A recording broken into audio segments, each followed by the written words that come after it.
بسم اللہ الرحمن الرحیم۔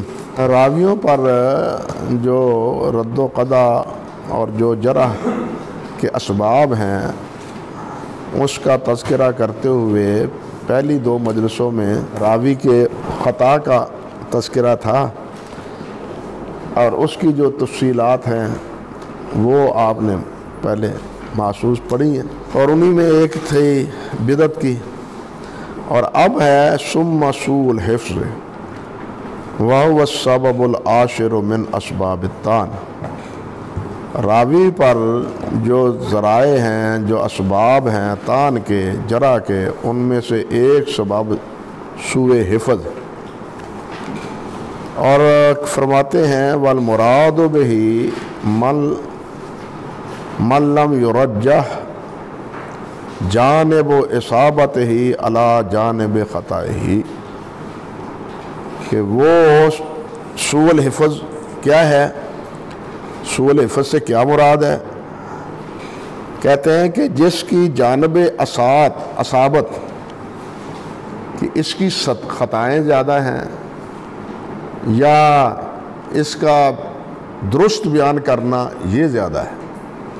صحیح روایات جو دوسرے ثقات کے موافقت میں ہیں یا ان کی مخالفت میں، پوری روایت بھی ہو سکتی ہے، روایت کے الفاظ یعنی اجزاء بھی ہو سکتے ہیں، بلکہ اس میں سند میں گھپلا وہ بھی ہو سکتا ہے، سند ہے اور حقیقتاً لیکن اس نے ان راویوں کے ذریعے اس سند کو، اس روایت کو بیان کیا۔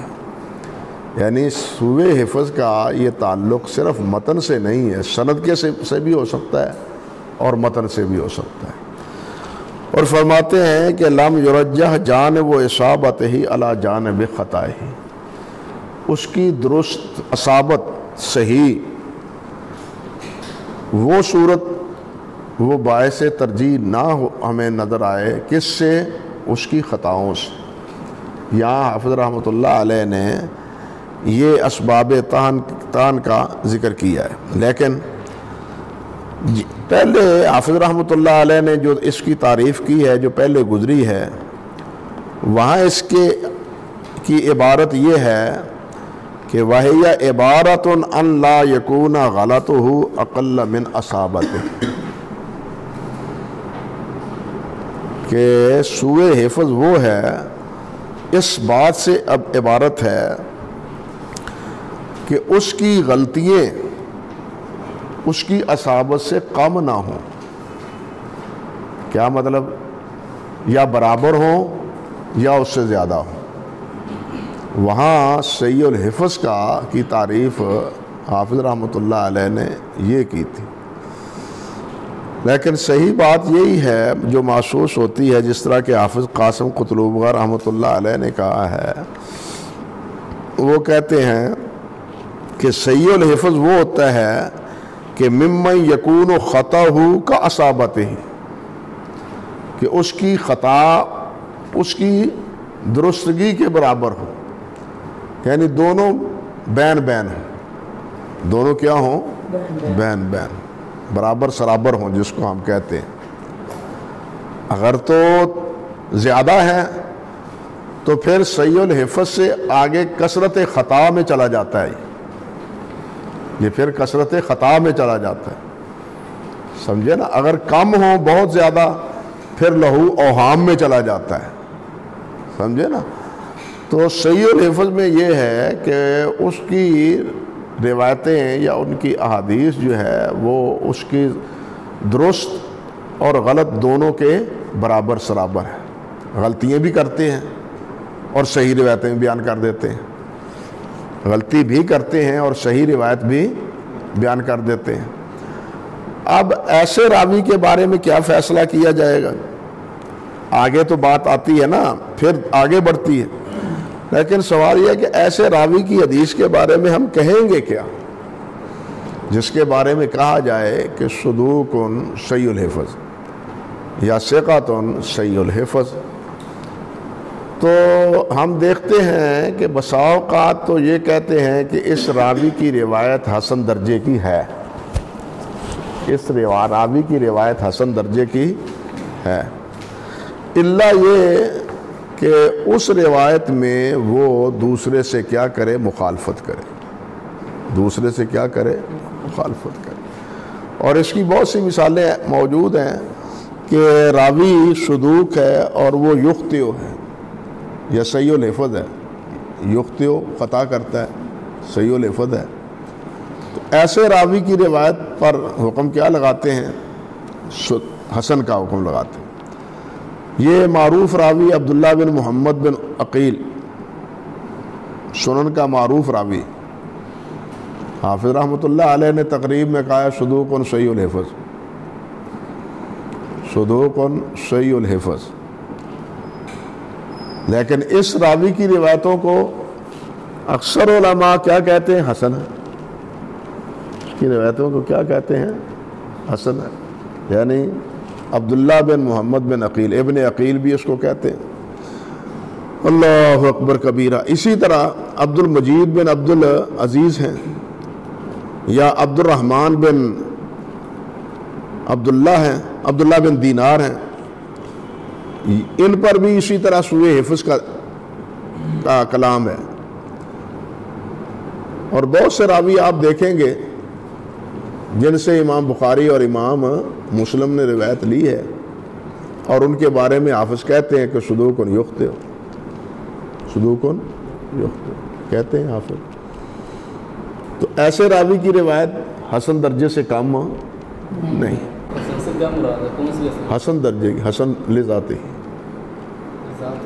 ہاں، ایک راوی حسن جو جس کا صرف حافظہ کم ہے، بس یہ کمیاں اس میں، باقی ساری خوبیاں ہیں اس میں، تو یہ صدوق یہ اس سے بھی نچلے درجے کا، اور یہ خطا بھی کر رہا ہے، اور یہ بھی اس کو پورا، یہ اس کے مطابق ہے، تو پھر ہوا کیا، حسن درجے کی، یہ حسن لذات غیر ہی تو نہیں ہے، حسن لغیر ہی کی بات آگے آئے گی، وہاں جب آئے گی نا پھر بات کریں گے کہ اس میں کمزوری کتنی ہے۔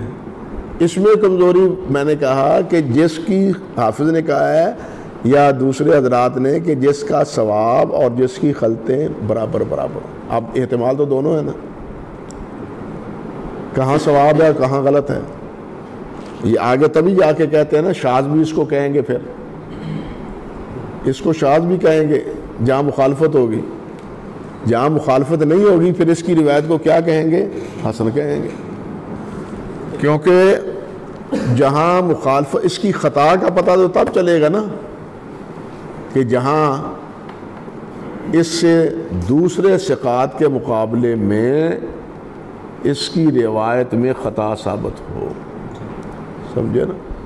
آپ دیکھیں معروف ہے راوی، صحیح بخاری کا ہی ہے، شریک بن عبداللہ بن ابی نبر، وہ حدیث معراج کے راوی، آپ اس پر بھی یہی اعتراض ہے کہ وہ بھی صحیح الحفظ ہے، لیکن اس کی روایت امام بخاری بھی لائے ہیں، امام مسلم بھی لائے ہیں، یہی معراج والی روایت، وہ علیحدہ مسئلہ ہے کہ امام بخاری رحمۃ اللہ علیہ کا محل استدلال کیا ہے اور امام مسلم رحمۃ اللہ علیہ کا محل استدلال اس روایت سے کیا ہے۔ امام مسلم نے تو یہی فرمایا ہے کہ روایت میں اس راوی سے تقدیم تاخیر ہوئی ہے، تقدیم تاخیر یہ بھی ہو سکتی ہے جزوی بھی، اور یہ بھی ہو سکتی ہے کہ دوسری روایت کے لفظ اس میں شامل کر دیے اس نے، مثلا اسی روایت میں وہ ساورا ذکر ہے نا جس میں آتا ہے فَكَانَ قَابَ قَوْسَيْنِ أَوْ أَدْنَىٰ، فَكَانَ قَابَ قَوْسَيْنِ أَوْ أَدْنَىٰ، اس کی تفسیر بھی شریک بن عبداللہ بن نبر نے اس روایت میں شامل کی، حالانکہ باقی صحابہ کرام سے یہ بات منقول ہے کہ اس سے مراد کون ہے، حضرت جبرائیل اور نبی علیہ السلام، لیکن شریک سے وہاں کیا ہوا ہے، خطا کیا ہوئی ہے کہ اس کو لا کے یہاں ٹانک دیا، سمجھے یا نہیں، اس کو لا کے، اس حصے کو لا کے جو جس کا تعلق نبی علیہ السلام اور حضرت جبرائیل امین کے ساتھ تھا، اس کو لا کے یہاں وہاں کے نتیجے میں یہاں اس نے لا دی. اب دیکھیے نا حدیث میں آتا ہے نبی علیہ الصلوۃ والسلام نے فرمایا, آپ نے غالباً پڑھا بھی ہے, اسبغ الوضوء, اسبغ نبی علیہ السلام نے اتنی بات فرمائی. آگے کا جو جملہ ہے کہ جو چاہے اس میں کیا کرے, اس میں زیادہ دھوئے اپنے اعضاء کو. اب یہ جو لفظ ہیں یہ حقیقتاً تو ہیں حضرت ابو ہریرہ کے, راوی نے اس کو بھی ساتھ شامل کر دیا خطا کی وجہ سے, اور یہ روایت مدرج بن گئی. سمجھے یا نہیں سمجھے؟ تو اس طرح دوسری روایت کے الفاظ بھی راوی جو ہے وہ ایک روایت میں درج کر دیتا ہے خطا کی وجہ سے. اور یہ پتہ کب چلا؟ یہ پتہ چلا دوسرے ثقات کی روایت کی مخالفت میں. سمجھے یا نہیں؟ تو صدوق کی روایت جب برابر سرابر ہے تو اب یہ کوئی انصاف نہیں ہے کہ اس کی تمام روایتوں کو ضعیف قرار دے دیا جائے, اس کی تمام روایتوں کو ضعیف قرار دیا جائے. دیکھا جائے کہ اس کی روایت میں کہاں خطا ہے کہاں خطا نہیں ہے. جہاں خطا نہیں ہے اس کو قبول کریں, جہاں خطا ہے اس کو قبول نہ کریں. سمجھے یا نہیں؟ یہ ہے درجہ. آپ دیکھیے کئی جگہ پر میں نے یہ جو راوی آپ کے سامنے بتلائے ہیں, یہ اسی طرح دیکھیے عبداللہ بن مسنہ ہے, اللہ اکبر کبیرہ, انہی کے بارے میں یہ بات صدوق یخطئ کے لفظ یا صحیح الحفظ کے لفظ کتابوں میں جرح میں موجود ہے, لیکن اس کی روایتیں بھی صحیح بخاری میں موجود ہیں. خطا سے کوئی بھی بچا ہوا نہیں ہے, خطا سے کوئی بھی بچا ہوا نہیں ہے. جس طرح کہ امام یحییٰ بن سعید قطان رحمۃ اللہ علیہ نے یا عبداللہ بن مبارک رحمۃ اللہ علیہ نے عبد الرحمن بن مہدی رحمۃ اللہ علیہ نے کہا ہے, شرح علل میں شرح علل ترمذی کی جو ہے نا ابن رجب رحمۃ اللہ علیہ کی, انہوں نے اس بارے میں متعدد محدثین کے اقوال جمع کی ہے کہ خطا سے کون بچا ہوا ہے. اللہ اکبر کبیرہ. امام سفیان ثوری رحمۃ اللہ علیہ بھی یہی فرماتے ہیں, امام شافعی نے بھی کہا ہے.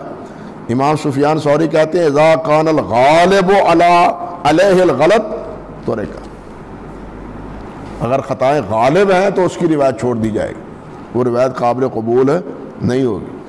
یہ بات اللہ آپ کا بھلا کرے الکفایہ میں بھی حافظ رحمۃ اللہ علیہ نے بیان کی ہے, اور یہ بات امام مسلم نے مقدمہ یہ جو کیا ہے کتاب التمییز کے میں بھی انہوں نے یہ بات کہی ہے. ابن حبان رحمۃ اللہ علیہ نے بھی ثقات میں یہ بات کہی ہے, اور مقدمہ ان کا جو ہے الاحسان یعنی صحیح ابن حبان کا, اس میں بھی یہ بات. لیکن عجیب بات یہ ہے کہ حافظ ابن حجر رحمۃ اللہ علیہ نے النقط میں ایک جگہ یہ کہہ دیا ہے, امام حافظ ابن حجر رحمۃ اللہ علیہ نے, کہ صدوق یخطئ, یہ جو راوی ہے وَذَلِكَ مِمَّا يُتَوَقَّفُ بِهِ عَنْ قُبُولِ أَفْرَادِهِ, کہ جس روایت میں یہ راوی منفرد ہوگا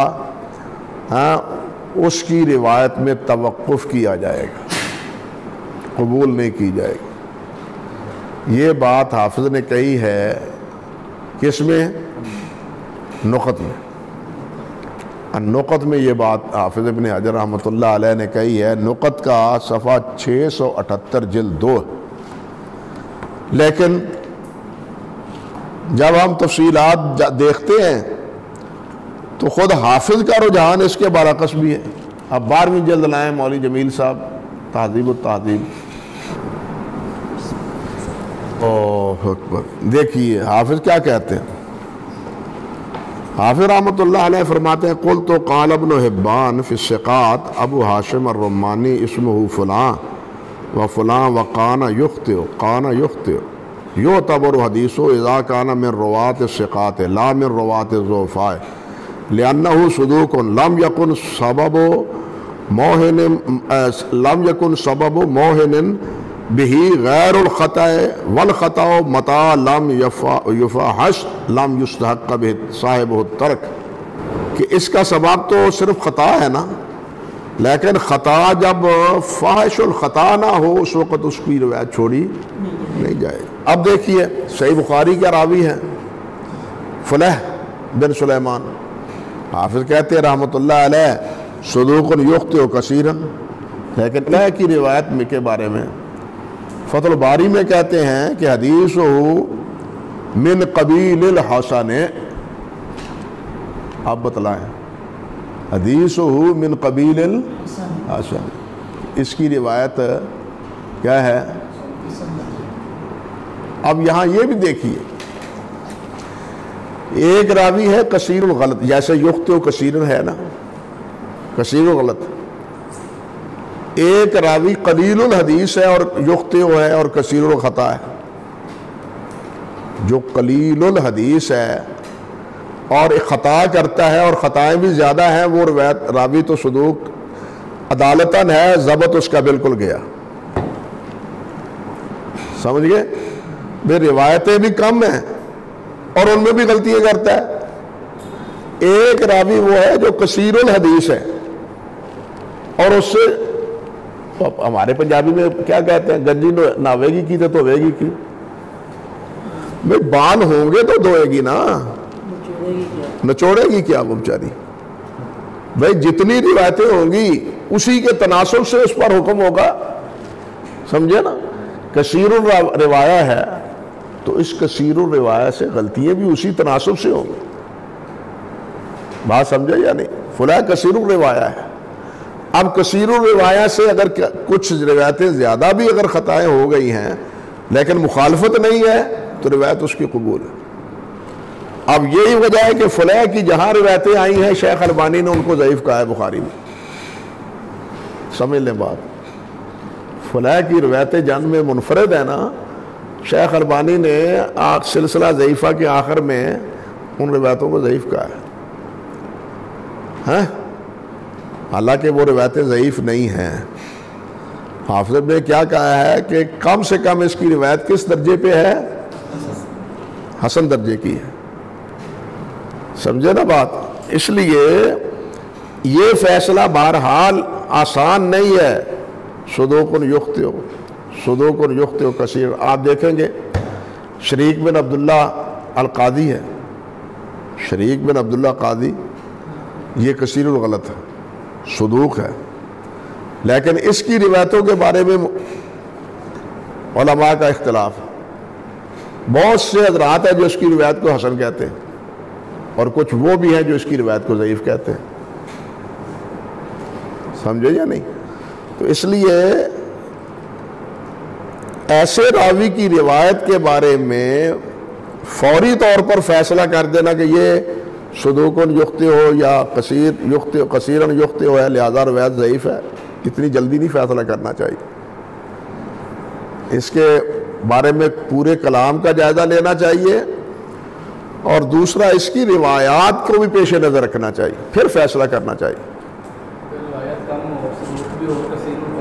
ہاں پھر نہیں، روایات کم ہیں، کثیر الخطا ہے. صدوق اس کا مطلب ہے کہ وہ عادل ہے، ضبط نہیں ہے، پہلے بتلا چکا ہوں. اس لیے یہ مسئلہ بھی روایت پر حکم کے لیے مشکل مسائل میں سے. یہ راویوں حدیث کے بارے میں جو اختلاف رونما ہوتا ہے نا، بعض ضعیف کہتے ہیں بعض حسن کہتے ہیں، اس میں بھی ایک سبب یہی، اس میں بھی ایک سبب یہی. شریک بن عبداللہ النخعی صدوق یخطئ کثیرا، اور وہ علیحدہ مسئلہ ہے کہ تغیر حفظہ، وہ پھر مسئلہ آگے آئے گا خطا میں. اور شریک بن عبداللہ بن ابی نمر کے بارے میں کیا ہے؟ صدوق یخطئ.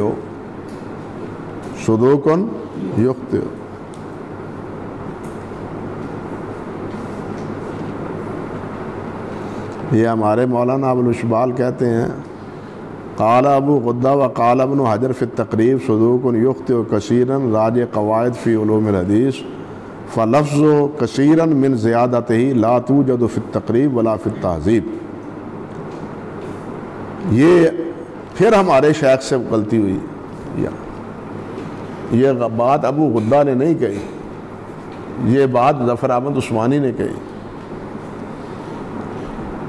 ظفر احمد عثمانی صاحب نے قواعد و علوم الحدیث میں یہ بات کہی ہے، کیونکہ اس کی تحقیق سے یہ چھپی ہے اس لیے اس کی طرف نسبت کر لیں۔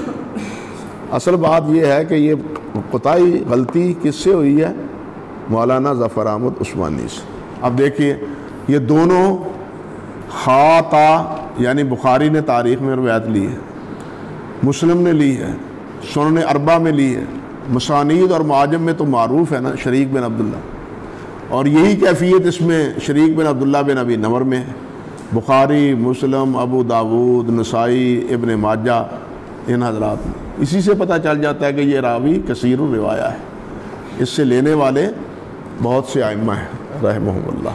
وَإِنْ كَانَ وَهُوَ عَلَىٰ قِسْمَيْنِ، اور اس کی دو قسمیں، اس کی کیا ہیں؟ دو قسمیں۔ إِنْ كَانَ لَازِمًا لِلرَّاوِي فِي جَمِيعِ حَالَاتِ، اگر یہ سوء حفظ اس پر لازم ہے تمام صورتوں میں، فی جمیع حالات، یعنی ہمیشہ کے لیے وہ صحیح الحفظ۔ ایک ہے بڑھاپے میں صحیح الحفظ ہو جانا، ایک ہے کسی حادثے سانے کے نتیجے میں حافظہ جو ہے نا وہ متاثر ہو گیا، جیسے آگے بتلاتے ہیں۔ کہتے ہیں اگر وہ لازم ہے تو فَهُوَ شَاذٌ عَلَىٰ رَأْيِ بَعْضِ أَهْلِ الْحَدِيثِ، کہتے ہیں بعض اہل حدیث کے قول کے مطابق پھر اس کی روایت جو ہے وہ شاذ ہوگی۔ بعض کے بارے میں شاذ کی روایت تو یہ ہے نا ضعیف ثقہ کی کیا کرے؟ مخالفت کرے۔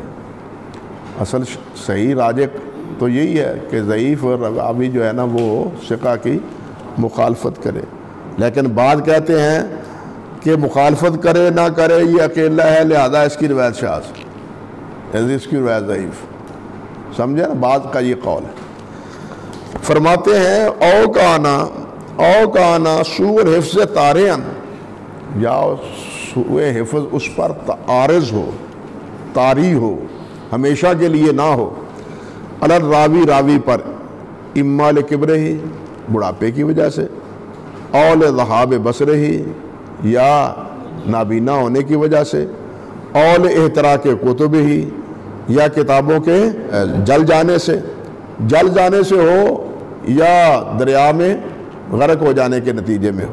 دونوں صورتیں ہیں نا، کتابیں نہیں ہیں، کتابیں تھیں لیکن وہ ضائع ہو گئی، یا چور لے گیا۔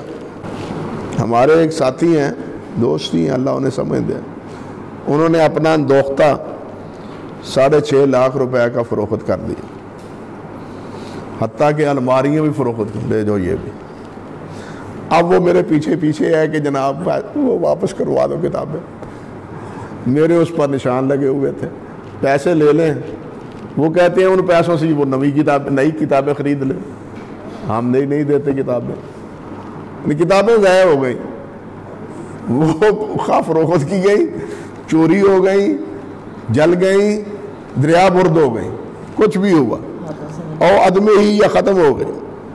بیان کانا یا تعمدھا، اس لحاظ سے کہ وہ اعتماد کرتا تھا روایت بیان کرتے ہوئے کتاب پر روایت بیان کرتے ہوئے کتاب پر اعتماد کرتا تھا، کتاب سے روایت کرتا تھا، وہ کتاب ہے نہیں، ہاں؟ فرماتے ہیں فراجع الی حفظہ، اب کتاب ہے نہیں تو وہ لوٹا کس کی طرف؟ اپنے یادداشت کی طرف، فساء، حافظہ جو ہے نا وہ خراب ہو گئی، متاثر ہو گئی، کیا بنے گا اب؟ اور یہ ہوتا بھی ہے۔ فَهَذَا هُوَ الْمُخْتَلِطُ، یہ ہے اختلاط، یعنی کسی سبب سے حافظے کا عارضی طور پر خراب ہو جانا، یہ سبب بن جاتا ہے کس کا؟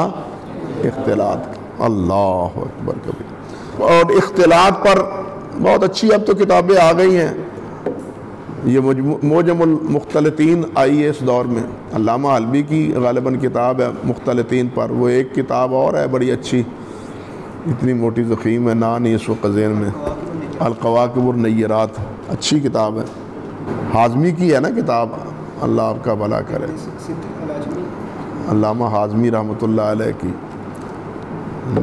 ابن سبت العجمی ابن سبت العجمی کی بھی ہے؟ ہاں ان کی بھی مختلف حضرات کی. تو بہرحال کہنے کا مقصد ہے کہ اگر وہ سوئے حفظ طاری ہے اور حفظ بالکل چاہتا رہا ہے تو وہ مختلط ہے. وہ کیا ہے؟ مختلط ہے. اور مختلط کے بارے میں فیصلہ حکم کیا ہے؟ یہ آگے کہتے ہیں کہ والحکم فیہ انما حدث بہ قبل الاختلاط اذا قبل، کہ مختلف کی روایت کے بارے میں حکم یہ ہے کہ وہ جو روایت بیان کرتا ہے اختلاط سے پہلے، اذا تمیز قبل، جب وہ تمیز رکھتا تھا تو اس کی روایت قبول کی جائے گی. وَإِذَا لَمْ يُتَمَيَّز، اور جب اس کی تمیز نہیں کی جائے گی کہ کب اس نے روایت کی، کب اس نے روایت کی، اختلاط سے پہلے یا اختلاط کے بعد، کہتے ہیں توقف کیا جائے گا. فرماتے ہیں وَقَضَى مَنِ اشْتَبَهَ الْأَمْرُ فِيهِ، اسی طرح جس کا معاملہ مشتبہ ہو گیا. مشتبہ کیا ہے؟ کہ پتہ نہیں اختلاط سے پہلے ہے یا بعد میں. اختلاط سے بعد میں ہے تو قبول نہیں، اشتباہ ہے تو تب بھی قبول نہیں ہے. وَإِنَّمَا يُعْرَفُ بِذَلِكَ بِاعْتِبَارِ الْآخِذِينَ عَنْهُ، فرماتے ہیں کہ یہ پہچانا جائے گا، اس کا پتہ چل جائے گا کس سے؟ بے اعتبار الاخذین، جو اس سے روایت کرنے والے ہیں. کہ اس شاگردوں نے اختلاط سے پہلے سنا ہے، اختلاط کے بعد سنا ہے. یہی وہ چیزیں ہیں جس کی وجہ سے سنین کی ضرورت پیش آتی ہے، سن کی ضرورت آتی ہے. حتیٰ کہ یہ بھی کہ کس سن میں اس نے کس استاد سے پڑھا ہے، کس سن میں اس نے کس استاد سے پڑھا ہے، تاکہ اس کا امتیاز حاصل ہو جائے. باقی باتیں اور آگے متاع تو بصحیح الحفظ، یہ انشاءاللہ آئندہ دیکھیں اللہ نے چاہا.